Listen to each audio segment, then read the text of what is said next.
मी भाऊ तोरसेकर. तुम्ही बघत आहात प्रतिपक्ष. मित्रांनो, खोके खोके खोके हा शब्द अलीकडल्या काळामध्ये आपल्याकडे 4 वर्षात इतका प्रसिद्ध झालाय की प्रत्येक गोष्ट विकाऊ आहे.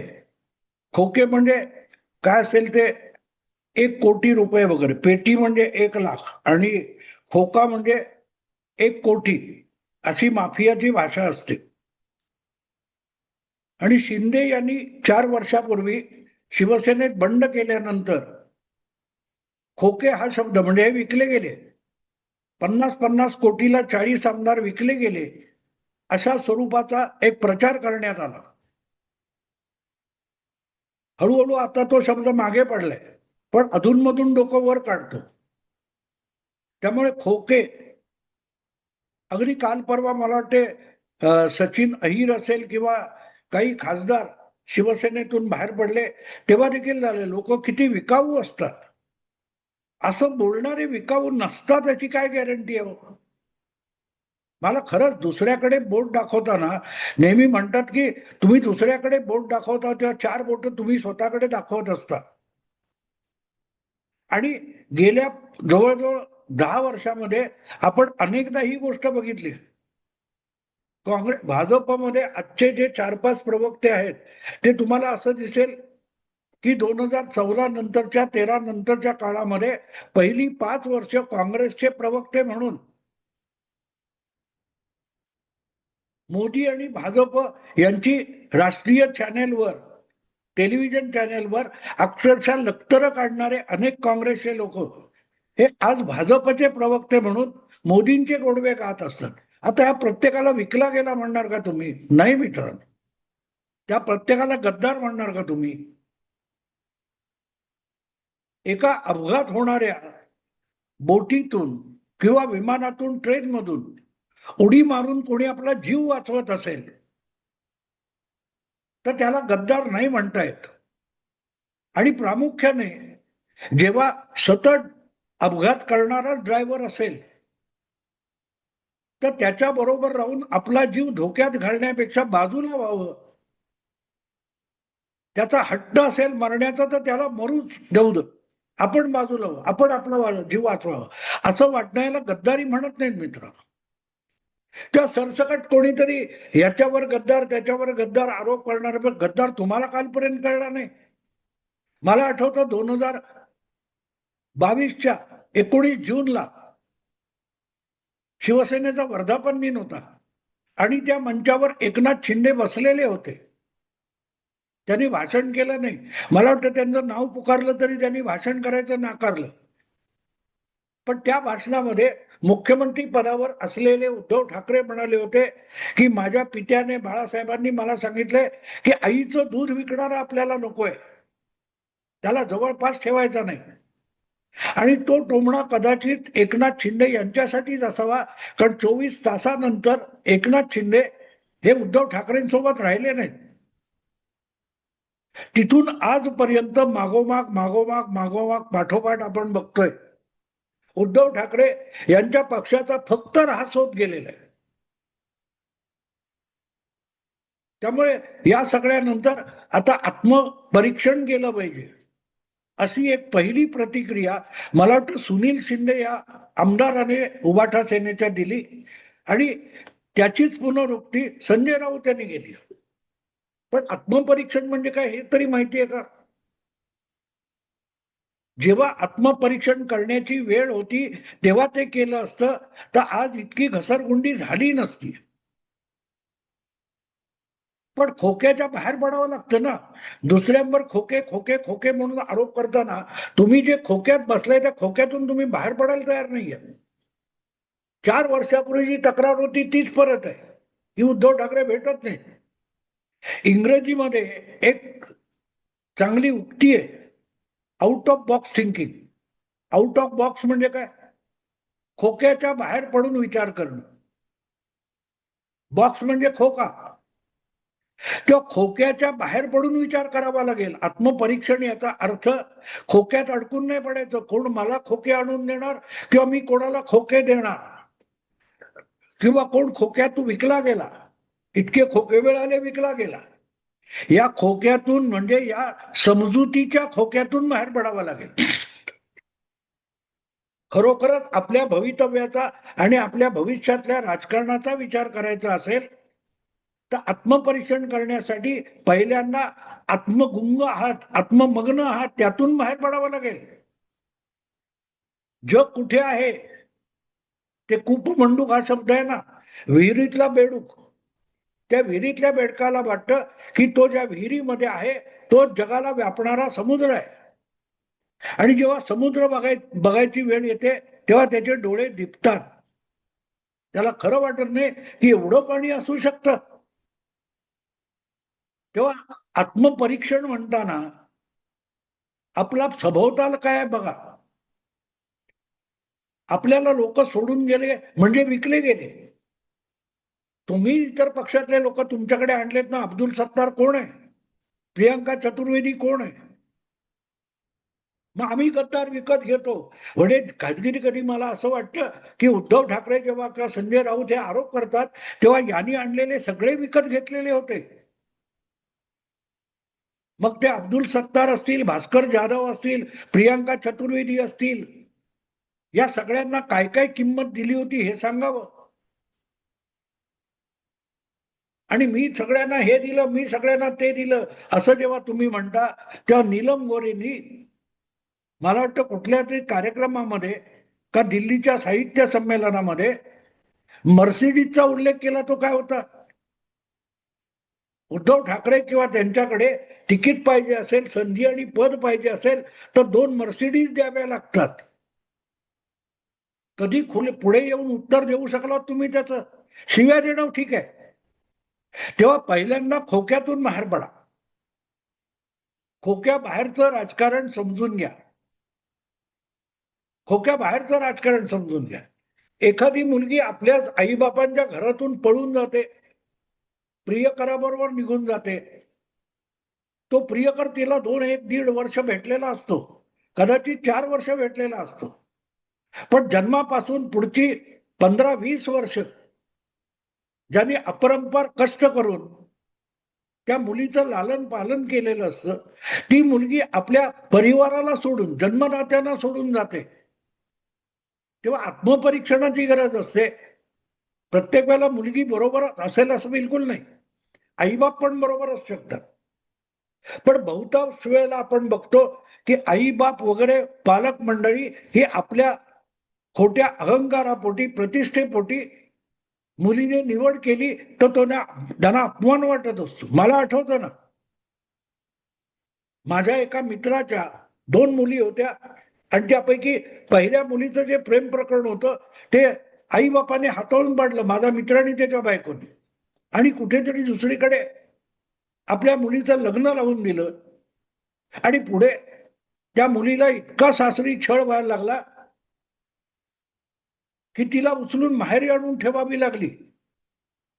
त्यांनी केलेलं लग्न मोडलं आणि मुलीच्या आयुष्याचं वाटोळं झालं. पण त्याची धाकटी मुलगी होती, ती चलाख होती. तिचं काहीतरी प्रकरणाची चर्चा चालू होती. तेव्हा ती चकार शब्द घरात बोलायला तयार नव्हती आणि तिने मला येऊन सांगितलं, भाऊ काका माझं असं असं आहे, प्रकरण आहे, पण तो माणूस चांगला आहे, माझ्या बघण्यातला आहे, त्याचं घर आहे, त्याची नोकरी आहे, वगैरे वगैरे वगैरे. मला पटलं होतं ती सुखी राहील. बरं, जातीतला पण होता, जातीपातीचा भाग नाही. मग खोटी प्रतिष्ठा कशाला असते? मी त्या मित्राला बजावलं, बघ हे मला पसंत आहे आणि तुम्ही जर पुढाकार घेणार नसाल तर तुझ्या मुलीचं लग्न मी लावून देईन. आणि खरंच मी लावून दिलं. एक भाग चांगला होता की शेवटच्या क्षणी लग्नामध्ये त्या मित्राने आणि त्याच्या पत्नीने हजेरी लावली होती. पण पहिल्या मुलीचं वाटोळं झालं त्याचं काय? दुसरीने तुम्हाला झुगारण्याचा निर्णय घेतला, तो योग्य होता. तिला गद्दार नाही म्हणता येत. कारण पुढल्या काळामध्ये त्याच धाकट्या मुलीने आणि तिच्या नवऱ्याने, जावयाने आमच्या मित्राचा आणि सांभाळ केला. पण ते त्यांची इच्छा डावलण्यात कोण होतं पुढे? तेव्हा दुसऱ्याकडे बोट दाखवण्याची गरज नसते. आत्मपरीक्षण वगैरे बोलायला गोंडच शब्द असतात. कोणीही आत्मपरीक्षण करत नाही सहसा. आणि प्रामुख्याने जे अहंकाराने भारावलेले असतात, आपण महान आहोत, आपण चुकू शकत नाही, आपल्याला सत्य गवसलेलं आहे, अशी माणसं आत्मपरीक्षण करू शकत नसतात. हेनरिक हायने नावाचा जर्मन कवी विचारवंत, त्याचं एक फार सुंदर वचन आहे. तो म्हणतो की ज्यांना आपण शहाणे झालो, आपल्याला सत्य गवसले असं वाटतं, तेव्हा ते आपल्याला गवसलेलं सत्य खरं ठरवण्यासाठी दादांत खोटं बोलायला लागतात. आज जे कोणी म्हणजे पत्रकार असोत, राजकारणी असोत, पक्षातले लोक असोत, प्रवक्ते असोत, जे कोणी भाजपवर फोडाफोडीचा आरोप करतात, ते सगळेच्या सगळे तसे धादांत खोटं बोलत आहेत. मग विषय महाराष्ट्रातल्या उबाठामधून फुटलेल्या खासदारांचा असो, आमदारांचा असो, किंवा बंगालमधल्या फुटलेल्या खासदार आमदारांचा असो, आत्मपरीक्षण करायचं असेल तर आपण कुठे चुकलोय तिथून सुरुवात करावी लागते. हे सगळे गेलेले लोक, मग ते ममताच्या पक्षातले असोत किंवा उद्धवच्या पक्षातले असोत,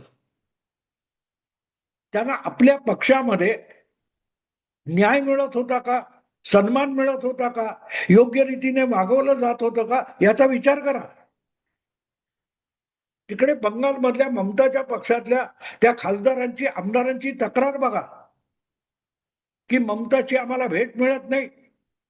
ती सांगण्याने फारच गेलं तर अभिषेकला भेटा, आणि अभिषेकला भेटणं अशक्य आहे. थोडक्यात स्वपक्षात त्यांची इतकी कोंडी झालेली होती की त्यांना त्यांना ममता आणि अभिषेक यांच्यापासून छुटकारा हवा होता. महाराष्ट्रातले सुद्धा उद्धव ठाकरे यांच्या पक्षातून बाहेर पडणाऱ्या लोकांकडे बघितलं, ते काय म्हणतात ते समजून घेण्याचा प्रयत्न केला, तर लक्षात येईल की आज उद्धव ठाकरे आणि त्यांच्या भोवतीचा जो गोतावळा आहे, किचन कॅबिनेट आहे,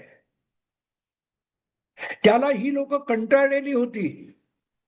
त्यांना एक प्रकारे एकनाथ शिंदेच्या पक्षात घेतलं असेल तर एकनाथ शिंदेनी त्यांच्यावर उपकार केलेत, त्याचा फायदा एकनाथला मिळाला. आणि भाजपने त्याला मदत केली असेल तर भाजपने एक प्रकारे उद्धव आदित्य मुक्त शिवसैनिक असं मोहीम चालवलेली, ऑपरेशन उद्धव मुक्त उबाठा किंवा आदित्य मुक्त उबाठा असं म्हणता येईल. तर आपल्यापासून मुक्ती या खासदारांना, आमदारांना कशाला हवी आहे याचा शोध घ्या, त्याला आत्मपरीक्षण म्हणतात. पण त्यासाठी समजुतीच्या खोक्यातून बाहेर पडावं लागेल, आउट ऑफ बॉक्स.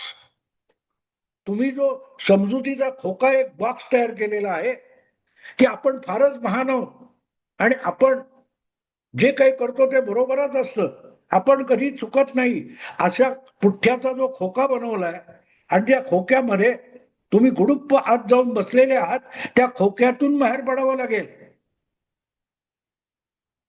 जरा काय झालं, खोके खोके खोके हे आरोप करताय, त्यातून बाहेर पडावं लागेल. अनेकदा असं असतं की तुमच्यापासून छुटकारा पाहिजे म्हणून मी कोणाला तरी पैसे देऊन पळून जाऊ शकतो. तुम्ही बनवलेले दागिन्यासकट मुलगी पळून जाते, तेव्हा पळून का गेली आहे बघा. आपल्याकडून काही चुकलं का याचा आधी विचार करावा. पण तो होणं अशक्य आहे, कारण तुम्ही चुकत नाही. तुम्ही चुकत नाही ना, तेव्हा आपण चुकतोय, आपण चुकू शकतो, आपण माणूस आहोत, आपण ईश्वर, भगवान, परमेश्वर नाही आहोत. ही गोष्ट लक्षात घ्या, आणि ती गोष्ट लक्षात घेतली की आपल्या चुका दिसायला लागतील, समजायला लागतील, आणि त्या पुढल्या काळात सुधारता येतील. हे आत्मपरीक्षण 2022 मध्ये सुरू केलं असतं तर आज पुढची पडझड झाली नसती. पण त्याला मिंधे म्हण, त्याला गद्दार म्हण, त्याला पाठीत खंजीर खुपसला म्हण, याला आत्मपरीक्षण म्हणत. याला खोक्यात बसून मनोरंजन करणं आणि आत्ममग्न होणं म्हणतात. आणि ते ममता दिदीच्याही वाट्याला आले, कारण प्रकरण तेच आहे. तुम्हीच ज्यांना पक्षात आणून मोठे केले त्यांना तुमचा जाच वाटायला लागला. तुम्ही वाढवलेलं मूल जेव्हा तुम्हाला लाथाडून निघून जाण्यापर्यंत पाळी येते, तेव्हा त्या मुलाला सगळा दोष देऊन चालणार नाही. आपल्या वर्तनात काही गडबड आहे का बघा. वाढलेल्या वयानुसार नव्याने तरुण झालेली मंडळी, आपली पुढची पिढी जेव्हा गुण्या गोविंदाने नांदत असते, त्यांच्या संसारात आपण नाक खुपसायला लागतो. तिथून ती पुढची पिढी आपल्यापासून दुरावत जाते. तेव्हा आपली चूक आधी शोधून काढा. समोरचा चुकत असेल, मी नाही म्हणत नाही, पण 100% तो चुकत नसतो. त्याच्या चुकांना खतपाणी घातल्यासारख्या चुका जर आपण करत असू, तर जी काय विषारी फळं येतात ती दोघांनाही भोगावी लागतात. आणि तो तुमच्यापासून दूर गेल्यामुळे त्याला ती कमी भोगावी लागतात. तेव्हा खोक्या बाहेरच्या राजकारणाची गोष्ट ओळखा. खोक्या बाहेरच्या राजकारणाची गोष्ट आहे. सगळंच राजकारण खोक्याचं नसतं, सगळंच विकाऊ नसतं. सगळंच विकाऊ नसतं. निष्ठेची किंमत पैशात होत नाही, कशातच होत नाही, पदात सुद्धा होत नाही. तसं असतं तर मनोहर जोशी, नवलकर, दत्ताजी साळवी यासारखे, भुजबळ यासारखे दिग्गज सततच्या निवडणुका पराभूत होऊन सुद्धा विकले गेले का नाही, त्याचा विचार करा. असं काय होतं, बाळासाहेब त्यांना देत होते एखादं महापौर, एखादं स्थायी समितीचं अध्यक्षपद. या पलीकडे बाळासाहेब देवड्यासारखं बाळासाहेबांकडे काहीही नव्हतं. तरी 20-25 वर्ष बाळासाहेबांसाठी ही नेते मंडळी झुंजत राहिली होती.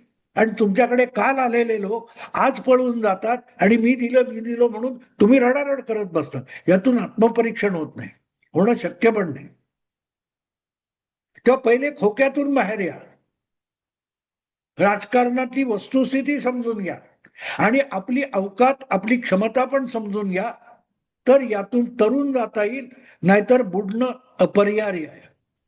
मित्रांनो, आता थांबतो. आवडलं लाईक करा, शेअर करा आणि प्रतिपक्षाला सबस्क्राईब करा. नमस्कार.